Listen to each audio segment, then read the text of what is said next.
Hello, everybody. Welcome to this episode of The Expendable Show. I'm your host, The Expendable. Sorry, it's not going to be an exciting show today, as I'm sure, unless you live under a rock. You've heard about the assassination of Charlie Kirk. So I'm going to spend a little bit of time on this because I think the Charlie Kirk's influence on American society is something that I'll probably never see again in my lifetime. Outside of maybe President Trump, but the difference between the two is Charlie Kirk. He was about as pure of a human being as what you could ever imagine. He was faith first, and he was, all about his family and all about his country. I mean, when you watch the video of him being shot today, the T-shirt he was wearing said freedom on it. And, that's what he was for. He was for freedom of speech. He was for freedom of expression. And Charlie Kirk lived that every day. And he encouraged so many people to open their eyes and use their freedom. And I don't think that you can't just replace a Charlie Kirk. It's just like what President Trump said, that he's legendary. So Charlie Kirk is, in my mind, he was he's what they call an activist, but I don't see him as an activist because I think activism has a negative connotation to it. So I don't generally like to label people who spread goodness and godliness as activists. And Charlie Kirk did that. He was very vocal about his faith. It was important to him. Charlie Kirk was influential in when I started podcasting. I watched the Joe Rogans and all these guys, and everybody had their own take on things, but it was the Charlie Kirk show that really, made me think about politics more, because he focused on it. He hyper focused on it, and he wanted to try to fix what was broken. And he wanted to bring families back. He wanted to bring faith back.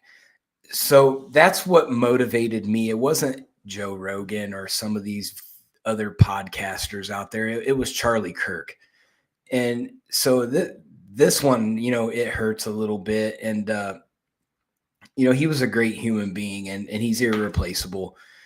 And, I don't want to say everything that everyone is covering across the United States already, but the guy died with a shirt that said freedom on it. And I just think that the irony of that is impeccable. He was a great human being, no matter what side of the aisle you sit on.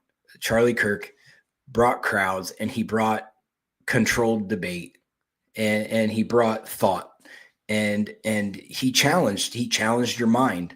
And I think as human beings, as we develop, what better way to challenge your mind? Charlie Kirk did that. He brought that out of people. And, whether he beat you or not, you got a good conversation out of it. You learned something from each other. And I think we forget that. We see the differences that we have, and we go straight to the hate card. And I just don't think that that's something that, that we need to continue to do. The human being in me, and our nature as a Neanderthal species at one time, and in our DNA, it makes me very upset, and it makes me want to seek a revenge. But that's not what Charlie Kirk was about. Charlie Kirk would want his vengeance to be healing.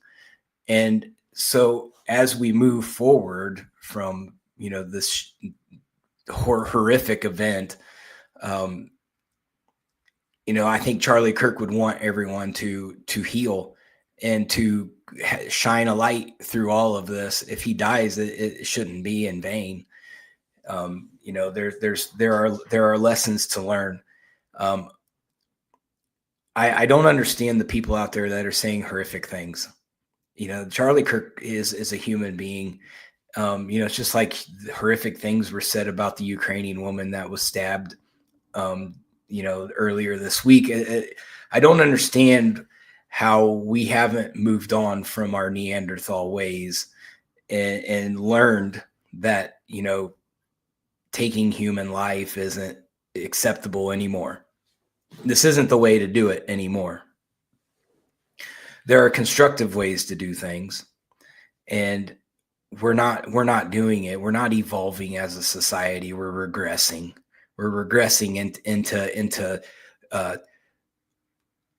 into imperialistic behaviors that have failed over and over and over again in our history. And I just wish that as we move forward and that hopefully we can evolve into humans that will care for one another, agree with one another. Now, do I think that we're going to eliminate every death in this world? No, I don't. There's always going to be an exception. We still have a mental health issue that our society doesn't quite grasp yet, and which is obviously what happened with the young Ukrainian woman and the young man that killed her. These are horrific things, and we have lost accountability of our actions.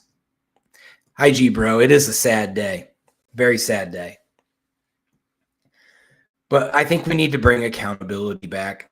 That we have to know that there's a line you can't cross, and we don't know what that line is. It's a very shaded line, and we can't see it anymore. And so people are becoming more emboldened. And it is my understanding that the FBI has a suspect in custody. We have not seen a name. The older gentleman that everyone is seeing earlier is not the shooter. He is. They did book him, and they charged him with obstruction of justice. So he was doing something. They dug into him already on the internet. Sleuths did, and they figured out he's a registered Democrat. Blah blah blah.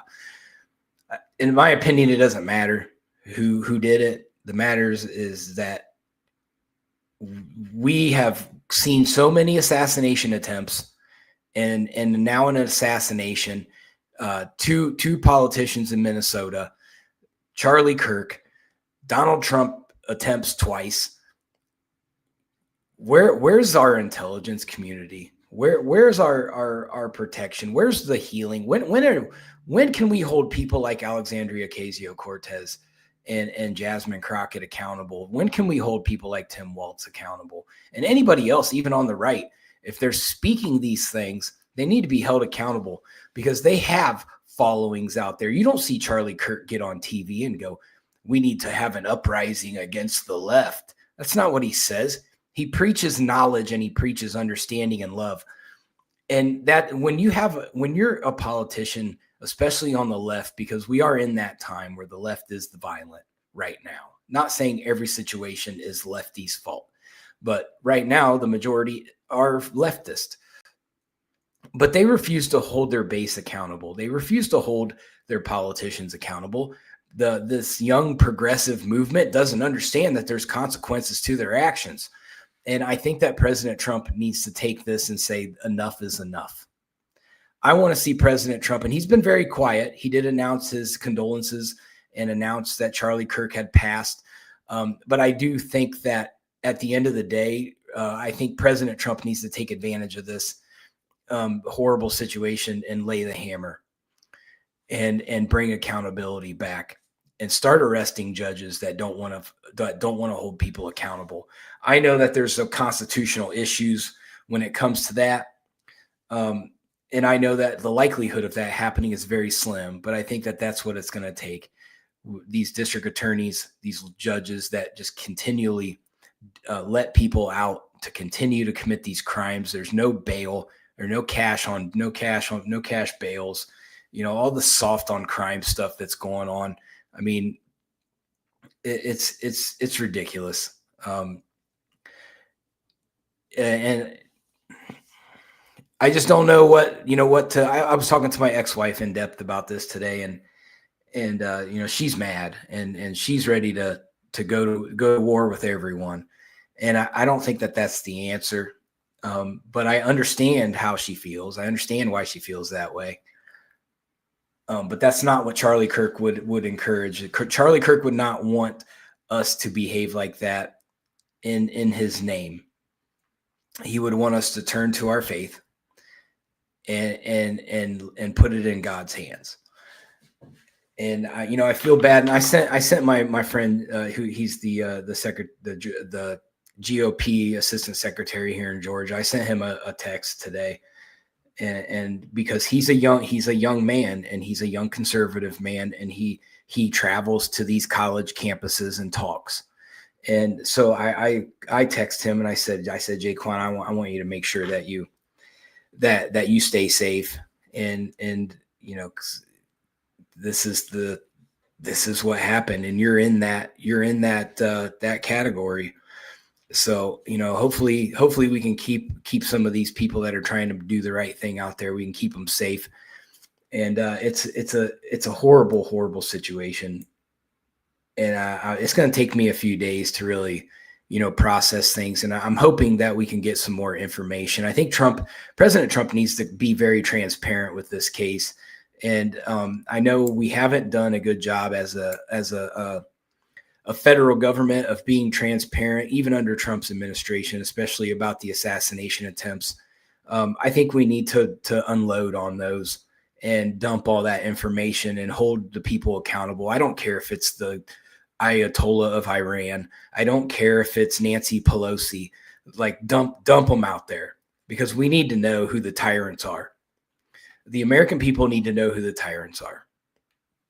And this hiding classified information on stuff that could potentially put other Americans at risk is the wrong way to do it. So I'm going to disagree with President Trump on that. And we have to be more proactive. Now, I worry, and just like attempt, when 9/11 happened, when that travesty happened, when those Twin Towers fell, we gave up our right to privacy. We gave up our right to stop the American government from surveilling us. And do I think that that's right? No, I don't. Did it happen? Yeah. And so I don't want Charlie Kirk's death to result in another stripping or dialing back of American rights. And our government does like to take advantage of disasters like this. So I'm going to be very, very wary of what happens in the next few weeks, and to see how our government reacts to it. What happens in Congress. Right now everybody's putting out there, we don't, we condone the violence, or we don't condone the violence, whatever. All the Democrats are saying basically the same thing. The Republicans are saying their same thing. But what's the action going to be? And I don't know what that answer is right now. I'm too upset to think about how to fix it. But at some point I'll sit down and I'll think about how do we fix this? And it's already like I made one post today, and somebody was like, Charlie Kirk's a piece of shit. Like, oh, come on, man. Do you want people to say that about you at after you pass? I don't think anybody wants to be called a piece of shit after they die. I don't know. Maybe they do. I don't. I want people to remember the good things I did. And, to put that negative energy onto someone who's ascending, I don't think that that's a very wise thing to do. I believe that there will be an answer to that. I tried my best to not speak ill of the dead, for that simple fact. For one, they can't defend themselves, against anything I say. For two, I just think it's spiritually wrong. So that's the Charlie Kirk spiel. You're going to be seeing a lot of tributes for Charlie Kirk. I think every other video on TikTok right now is Charlie Kirk. And there's a lot of people defending Charlie Kirk. So I'm happy to see that. He was a wonderful human being. I hope that that his family is well taken care of. I hope his children grow up to be good people that will know that Charlie Kirk was a true American hero in this country, and he died for the freedom that he wore the shirt for. So he lived that life, and hopefully something positive can turn out of this. Charlie Kirk had hope for people.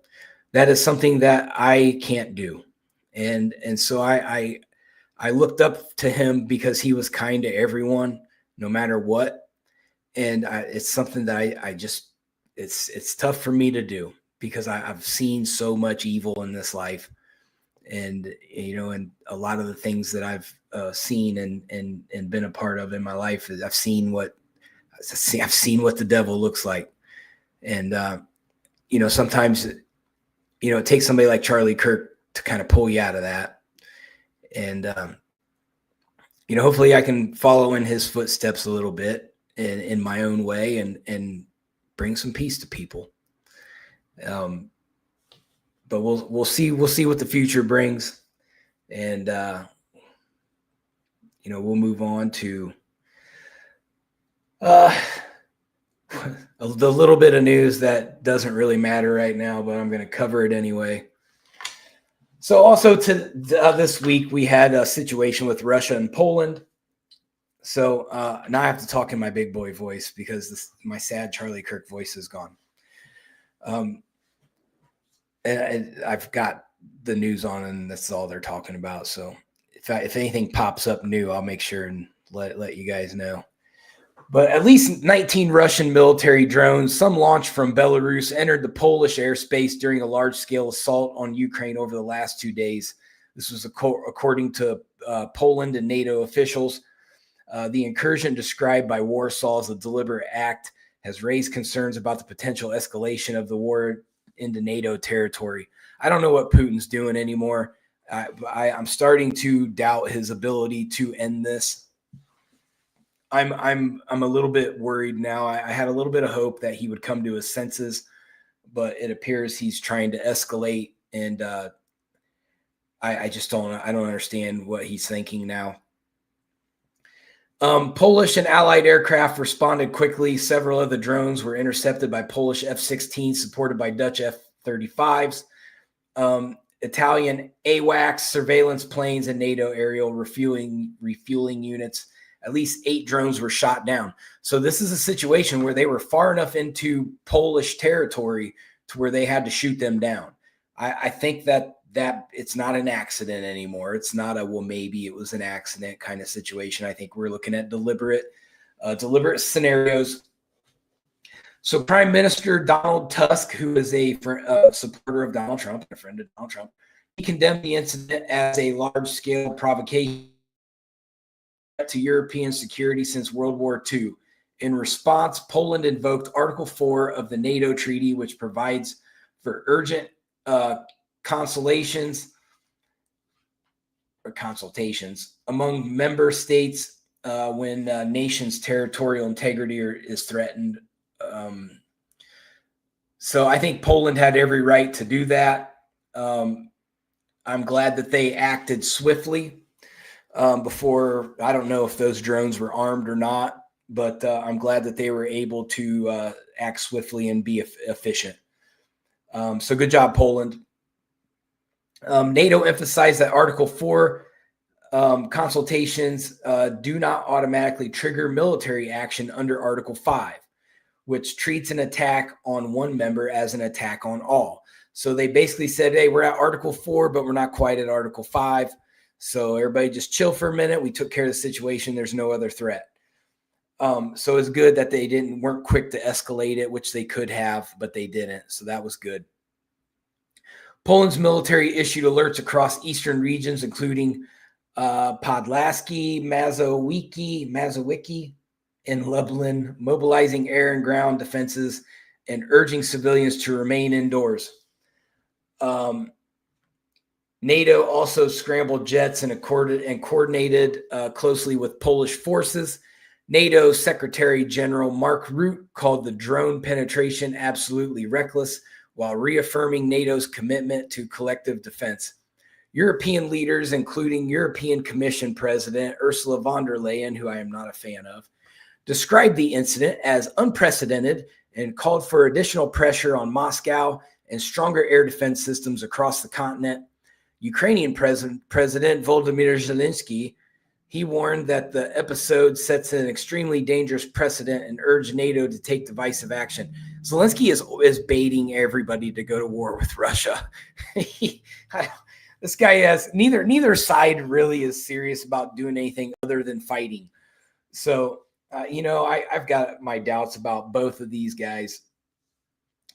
In Washington, Representative Joe Wilson, Republican out of South Carolina, as a member of the House Armed Services Committee, issued a statement calling the drone strike an act of war and urged the administration to impose new sanctions. Hey, Rachel. Yes, the puzzle pieces, you're right. If you pay attention enough, you're going to see these puzzle pieces be put together. But there's expanding military support for Ukraine. That's what they want to do.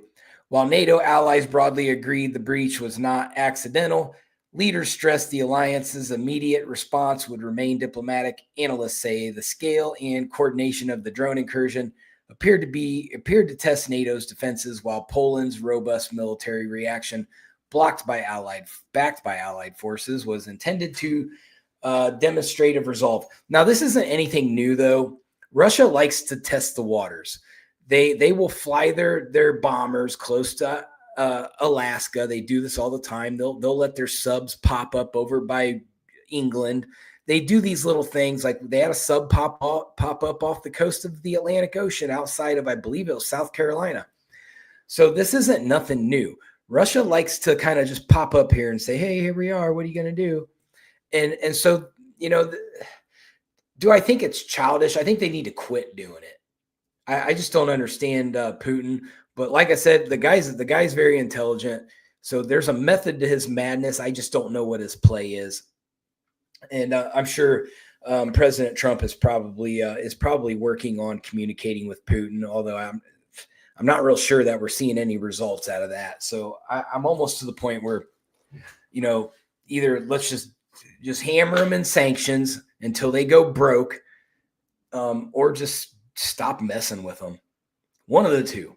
Either sanction them so bad that they go broke, or make the world make a decision. You want to deal with Russia, you're cut off from our economy, period. I think that bold statement needs to be made.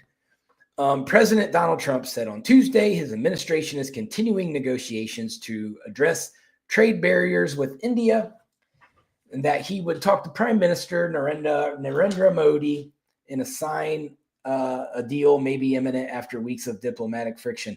I was supposed to be on the news last night in India, but I fell asleep and I slept through their phone call. I was like, So maybe they'll call me tonight. I'm going to stay up a little later and see if I get on the news tomorrow. So Trump, in a marked shift of tone, said he looked forward to speaking to Modi in the upcoming weeks and expressed optimism that they would finalize a trade deal. He said, I feel certain that there will be no difficulty in coming to a successful conclusion for both of our great countries. So we're starting to see a little sympathy being thrown towards India from President Trump, which I'm in agreement with. India screwed up. From what I understand, is they've quit messing with Russia, which is what Trump wanted. So, okay, let's start to do business with India again. Until they start messing with Russia again, then we'll cut them off. So Modi reciprocated the optimism in a social media post on Wednesday, saying Washington and New Delhi are close friends and natural partners. So I'm glad to see that. The people of India, when I was talking to them on the news last time, they are very dependent on how we feel about them. They definitely want to be in good graces with the United States. Just talking to their news anchors, they're very optimistic, and they want the relationship to be there. So I guess when you're on the outside, when you step out of the borders of the United States and you start dealing with people in other countries, it kind of opens your eyes to how important our country is to the world. And India definitely shows signs that they like to continue to be our friend. They don't want to be our enemy, that's for sure. Who's talking here? So Modi also said, I'm looking forward to speaking with President Trump. We will work together to secure a brighter, more prosperous future for both of our people. So these are all good signs that we're hearing about. This is what I was supposed to talk about on the news last night anyway. The latest comments from both the leaders drove India shares up over 0.5%. So that brought some to the Indian market. It brought some promise to the Indian market. So Trump had promised for months that the two sides were close to clinching a trade deal, only to double new tariffs on Indian imports, sparking questions about the future of U.S. And India relationship, which has strengthened in recent years, including during Trump's first term. So that was one thing Trump wanted to establish in his first term, was to build a trade relationship with India, and he did. And then it kind of fizzled out under the Biden administration. Now Trump's trying to re-energize it. Biden was more dependent upon China than India, which Trump's more dependent upon India than China. It's just like a preferential thing. And when I talk to the anchors and stuff from India, they off the record, of course, they always talk to me about how they do not want to do business with China. They want to get away from doing anything with China. But over the past few weeks, Trump and his top officials have criticized India for buying oil from Russia and said that India was funding the war in Ukraine, a charge New Delhi denies. The diplomatic friction with the U.S. has coincided with India warming up to China. Late last month, Modi made his first visit to China in 7 years for a summit hosted by Chinese President Xi Jinping, and was seen holding hands with Russian President Vladimir Putin in their little frolic through the garden. That's what I called it, the frolic through the garden. While the social media statements by Trump and Modi signal a potential reapproachment between the U.S. and India, it is still premature to assume that a resolution will arrive swiftly. So they're still working on it. Something could be done. Hard to tell when, but it looks like something's going to happen. So with Trump, we will need to wait for more concrete signals that a deal is in the offering. India and the U.S. trade officials are likely to plan visits and restart in-person trade talks in September. A planned visit by U.S. trade negotiations to New Delhi from August 25 to 29 was canceled after trade talks hit a major roadblock. So they did have trade talks planned. It got canceled because of the whole Russia thing. Now we're trying to get something rescheduled. India's trade ministry declined to comment on the report of a new round of meetings between trade negotiators. U.S.-India two-way goods trade totaled $129 billion in 2024. With a $45.8 billion U.S. trade deficit, according to the census.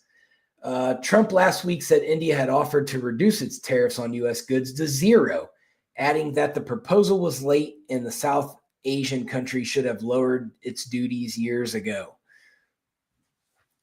So Trump's playing hardball. The Financial Times reported on Tuesday that Trump was pressing the European Union to impose 100% duties on imports from India and China.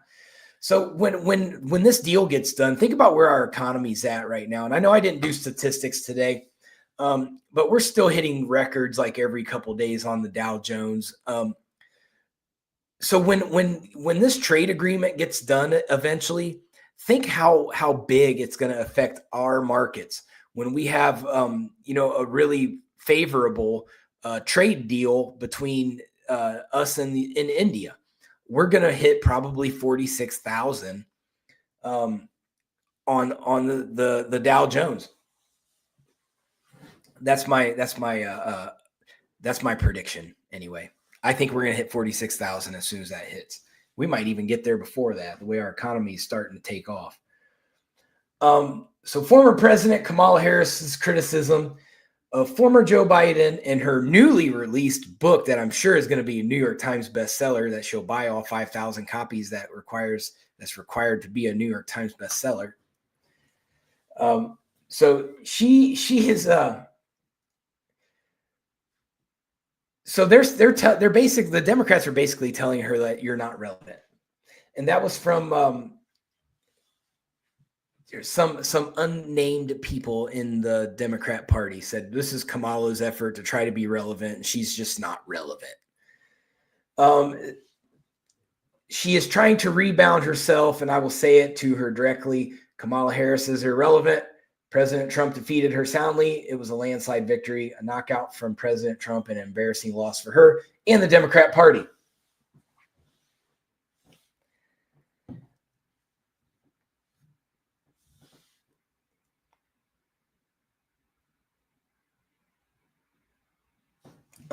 So continuing on. So in her memoir called 107 Days, Harris criticized Biden's decision to run for re-election. She also said that she and others close to Biden should have more pressure on him sooner not to run. But she said, but it was as if we'd all been hypnotized to believe that it would turn out fine. It's amazing that now that is what's said and done is she's now coming out and speaking, because we heard her lie to our face that Joe Biden was perfectly fine for the last 3 years of his presidency. So anything that she spews out now, I'm automatically going to assume it's a lie. Because we found that she wasn't very truthful. None of the Democrats in the Biden administration were very truthful to us. So Alvarez, which is this reporter from the RNC, he slammed Harris, saying, I mean, you can try to rewrite history all you want, but how embarrassing to say that you were hypnotized. I don't know what that means when you are number 2, supposedly leading the free world. She should probably go take a nap with Joe Biden. I mean, it is true. You're number 2. You're the number 2 most powerful person in the world. And all of this happened you were hypnotized by who hypnotized you? Joe Biden wasn't hypnotizing anybody. Alvarez also lauded Trump for bringing in the National Guard to make Washington, D.C. a much safer city in a short time. It is absolutely wonderful to see. It shows Trump is all gas and no brakes. He is solving problems. Trump is bringing down crime in Washington, D.C. to the extent that the liberal mayor, Muriel Bowser, had to acknowledge and thank him. I mean, you can't really get around it. Like, what if he brings the crime rate down to like 1%? What is Muriel Bowser going to do? Well, we were better off when there was crime here. Can't really say that. You can't come out and say Trump should bring back the crime. We need a president to come in and bring crime back. You know, that's political suicide. Alvarez went on to emphasize that D.C. used to be a very safe city, and thanks to President Trump, he's making America safe again. He's starting one city at a time. So I'm going to cover now. I've been working on some cold cases, and I worked on this one. Isn't really a cold case. It's kind of a in Kentucky. It's kind of a newer case. It just happened. It involves a young man named Greeley Brandon. They call him Bacon Hurley. He was 30. He was from Stopover, Kentucky, which is it's a holler area, mountainside area, close to the West Virginia border. He tragically lost his life April 5th of 2025 following a violent altercation in Pike County. According to reports from the Kentucky State Police, Hurley was involved in a physical confrontation with 57-year-old Paul Coleman in the parking lot of a business on State Highway 319 in this town called Belfry, which is right next to Stopover. So during the altercation, Hurley suffered fatal gunshot wounds and was later pronounced dead at the Tug Valley ARH Medical Center. The case has been presented to the Pike County Grand Jury for further consideration, and the investigation remains ongoing.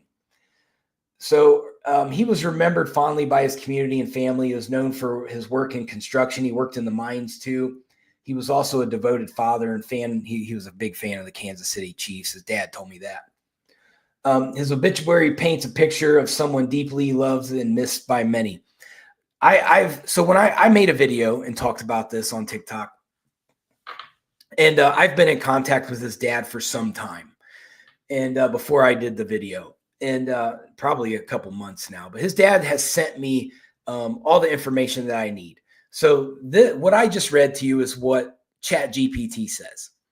But what I know further, so they want the prosecutors want to badly rule this case a self-defense case. They want to let Paul Coleman go. But that Paul Coleman is a career criminal.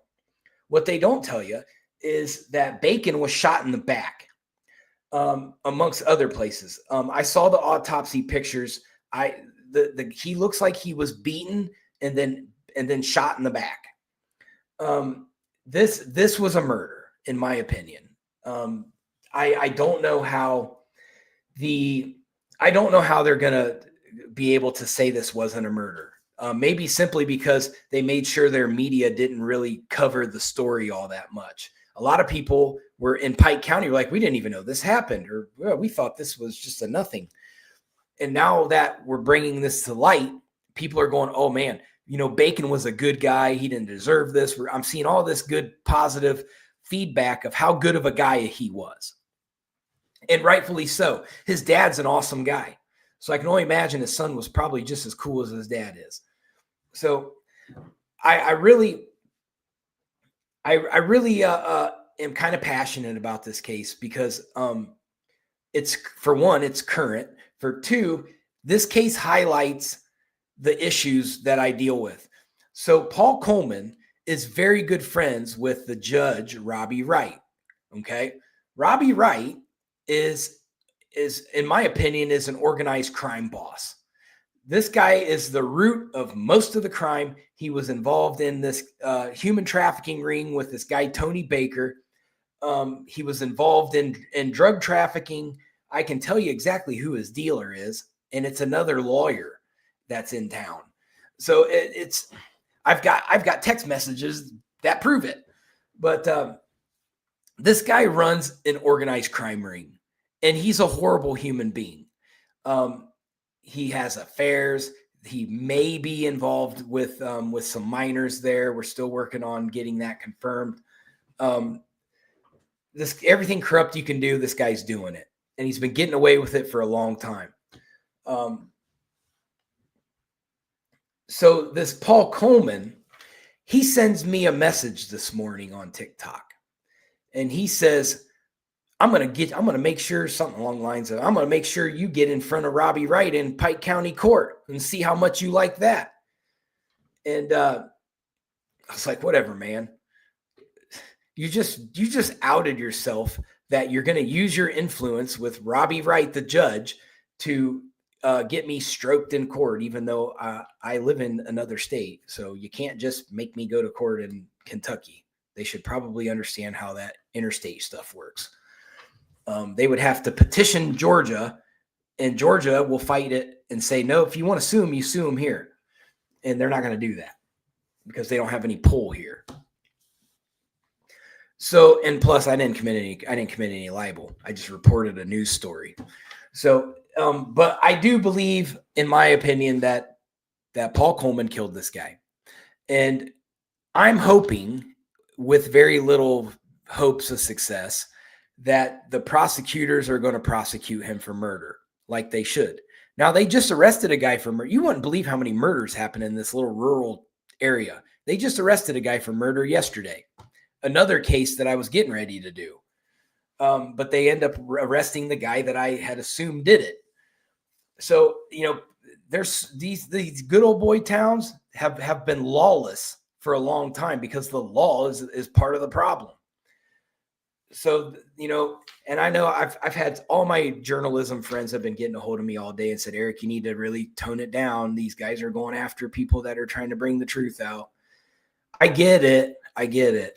But I don't think Charlie Kirk would like it if I back down. I'm very aware of my surroundings. I don't get up and talk in front of people, for one. I stay to myself. I check my property constantly. So I'm taking care of myself the best that I can. Plus, the local law enforcement knows about the situations and they look out for my property. So they would be dumb to come here. I'll tell you that. But, this is the type of thing that Charlie Kirk fought against. And these are the types of things that we need to correct as a society. If we just nag at each other as regular citizens of America, we're not going to get anywhere. The problems come from our local governments, our state governments, and our federal governments. And we need to get rid of these corruptive things. We need to get rid of these gaslighting politicians that are continually trying to keep the division. And it's on both sides. I don't want you to think that I'm picking on one side or the other. It's on both sides. So I'm going to wrap my show up today. I'm going to, hopefully Kash Patel will let us know here in the next 24 hours or so who the shooter was, so we can all do our internet sleuthing and figure out everything there is to know about the guy. So everybody, please take care out there. Come with peace. Come with peace and keep your faith close to you. Keep your family close to you. And hopefully we can make a better country out of this. I'm out. Peace.